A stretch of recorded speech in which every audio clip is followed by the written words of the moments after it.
at Sebring for the first round of the World Endurance Championship with Allan McNish, and answering some questions from Simraceway users. SP4C3, interesting handle, and I'm really interested in the answer to this one. In your opinion, Mr. McNish, Yes. are people born to race? Can they learn to race? And do you feel, in which case, which side of the line do you come down on? Were you born to race? Have you learned to race? I think both, but I wouldn't necessarily say someone that learns to race will be able to achieve the high level of performance as someone that is got the mentality to do it. I think there's two things though. Come back to it. I think natural talent's one thing, and then the focus and application is a different thing. Yeah. Because we all know people that are fantastically naturally talented at something, but they didn't have the desire, the application to be able to fulfill it. But if someone is going to be at the top of their game for a long time and winning consistently, I think they have to be born with that natural talent, and then they have to use it to the best of their ability and hone it and focus it and develop it, because it's like a muscle. You know, if you've got a very good gene pool and you're a fantastic 10,000 metre runner, but you do no training, you're not going to be that good, ultimately. But if you've got a fantastic gene pool and you do train, then you're going to be very good. So how much then, at the level that you are, how much is just repetition and being in the car? Because motor racing's an odd sport. Yeah, you can't really train for motor racing without going motor racing. Well, you see, when you can train for fitness, but not for motor racing. Well, it's a lot of things. It's about, like you say, training for fitness, and that gets your mental approach to a certain extent as well as your physical approach. It's about making sure that you do all your preparation at home. Silly things like, you know, for me, make sure that my bag is packed with everything I need. Make sure that that is done and dusted, not the last minute when I'm running out to try and get the plane. No stress. So, you just calm all of these things down. Get everything done well in advance, and it does take stress out of the actual race weekend itself.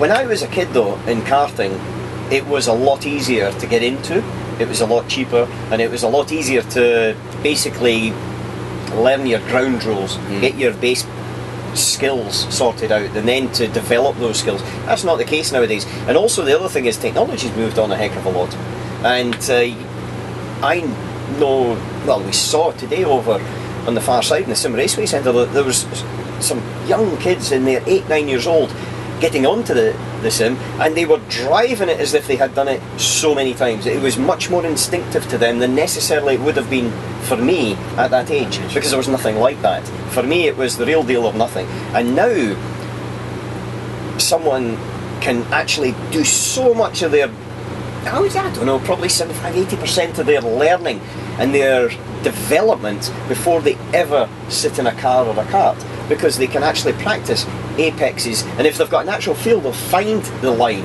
and they will be able to look at it and to work on it and develop it and get consistent and be fast. So something like the Performance Race Centre at Sayers Point with Simraceway, where you can effectively maximise your use of the track by learning the track on the sim first, that's something that you would never have had access to in your day.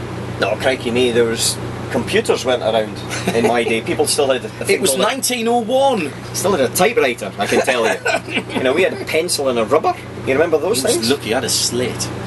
But, you know, joking apart, when we went to a circuit, it was about preparation of the material. Yeah. And that material was tried and tested on the circuit because there was no simulation rigs or anything else, and that was all the way through. I remember driving the first Formula 1 car I drove was the McLaren Honda, and my teammate was Ayrton Senna.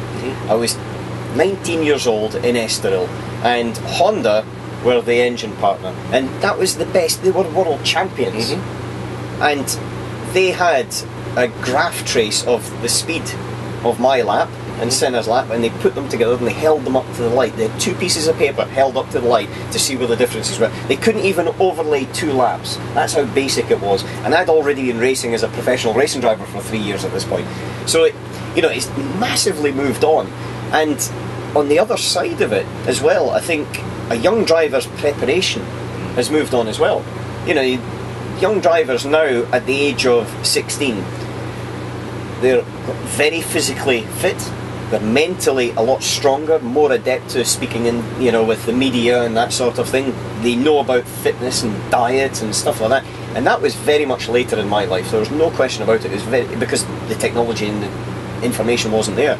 And I think in that whole scheme of things, now a young person wanting to see if they wanted to follow into the sport, like I said, or they're in the sport and they wanted to make sure they get the maximum out of the weekend.